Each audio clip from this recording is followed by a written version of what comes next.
Hello students, this is Anju ma'am from Maharaja Agarsen School Hisar. Yesterday we started our chapter that is the journal and discussed the first topic that is the 3 questions to make the journal entry. Today we discuss the next topic of journal entries. Yes, journal entries में हमारा next topic आता है discount. Discount हमने basic term में समझा था कि ये डिस्काउंट वो रिबेट होती है जो कि सेलर के द्वारा बायर को दी जाती है। लेकिन उसमें हमने एक बात और करी थी कि हमारे 2 तरह के डिस्काउंट होते हैं, एक होता है ट्रेड डिस्काउंट और एक होता है कैश डिस्काउंट। ट्रेड डिस्काउंट हमारा वो था जो हमें लिस्टेड प्राइस पर मिलता था और कैश डिस्काउंट हमारा वो था जो हमें एट ए टाइम पेमेंट करने पर मिलता था। आज हम इसको एंट्री के जरिए समझें। मान लीजिए हमें कोई एंट्री गिवन है कि goods sold to Harish, goods sold to Harish 1 lakh at 20% trade discount, कि आपने हरीश को 1 लाख का माल 20% टीडी पर बेचा। तो ट्रेड डिस्काउंट को हम कभी भी अपनी एंट्री में शो नहीं करते।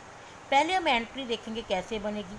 इसमें कौन से 2 अकाउंट इफेक्ट हो रहे हैं, सोल्ड और हरीश।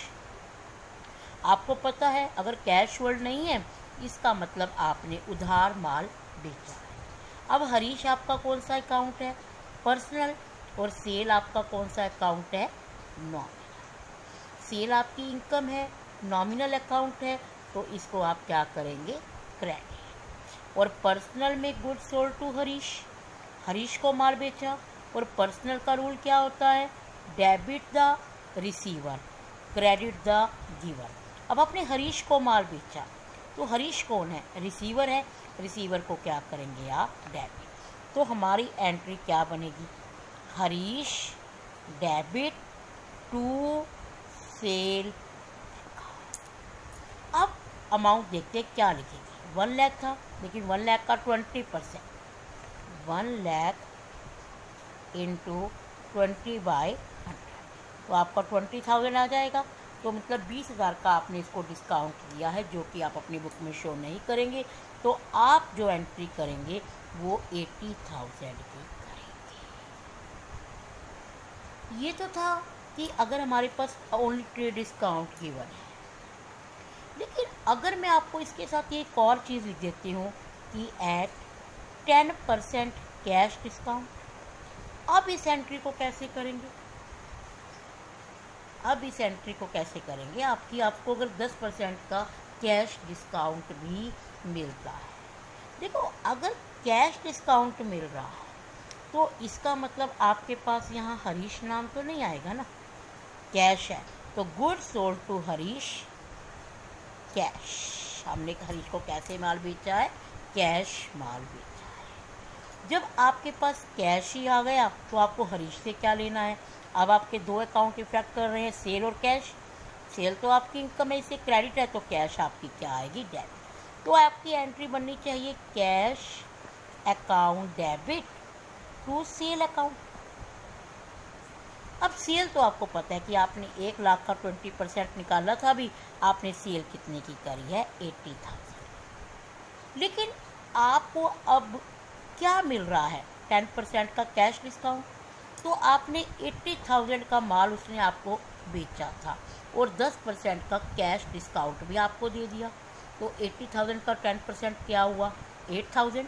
तो आप ये सोचिए कि जब आपको डिस्काउंट मिला है तो शॉपकीपर के लिए जो ये एंट्री बना रहा है उसके लिए ये डिस्काउंट एक्सपेंसिव है या इनकम है, ऑब्वियसली एक्सपेंसिव है क्योंकि उसने आपको डिस्काउंट दिया है। एक्सपेंसिव है तो आप इसको क्या करेंगे, डेबिट।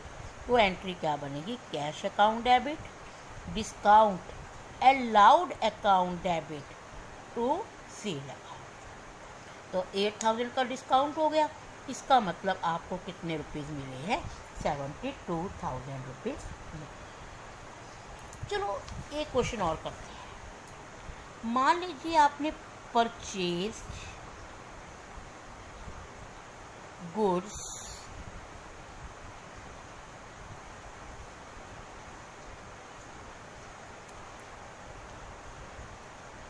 टू वसुदेव। आपने वसुदेव से 10,000 रुपये का माल खरीदा एट 10% टी। तो आप एंट्री क्या बनाएंगे? Purchase is your expenses, expenses is debit, तो एंट्री बनेगी purchase account debit to Vasu.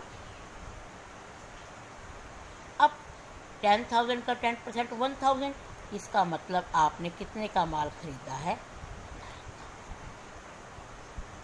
ठीक है। चल, अगर हम इस एंट्री को थोड़ा सा चेंज कर देते हैं कि paid cash to Vasudev, paid cash to Vasudev, आपने वसुदेव को पेमेंट कर 8900 की एट फुल पेमेंट। देखो, आपने वसुदेव को कितने रुपए देने थे? 9000, लेकिन आपने वसुदेव को कितने दिए हैं? 8900 रुपीज़ दिए, लेकिन आपने क्या वर्ड लिख दिया? फुल पे। चलो इसको एक बात से समझते हैं कि कई बार हम मार्केट में जाते हैं और मार्केट में शॉपकीपर से पूछा, हमने ड्रेस लेने गए मम्मी के साथ और मम्मी ने पूछा ड्रेस कितने की है? भैया ने कहा कि ये तो 2300 की ड्रेस है। तो मम्मी कहती कि देखो भाई, मैं तो आपको 2000 दूँगी, 2000 बिल्कुल सही है। तब अगर आपसे शॉपकीपर 2300 की जगह 2000 रुपीज़ ले रहा है तो 300 का उसने आपको क्या दिया? डिस्काउंट दिया है। तो आप एंट्री क्या बनाएंगे अब इसकी?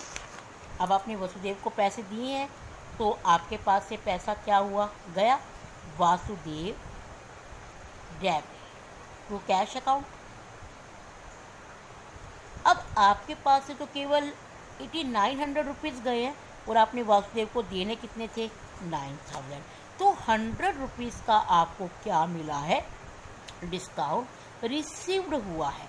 क्योंकि देखो, अब दुकानदार ने को डिस्काउंट रिसीव्ड हुआ है, क्योंकि दुकानदार को ने वासुदेव को कितने देने थे? 9000, लेकिन दिए कितने? 8900। तो 100 का डिस्काउंट वासुदेव को मिला है ना, तो मिले होने के कारण उसकी इनकम है और इनकम के कारण उसे क्या किया है? क्रेडिट किया है।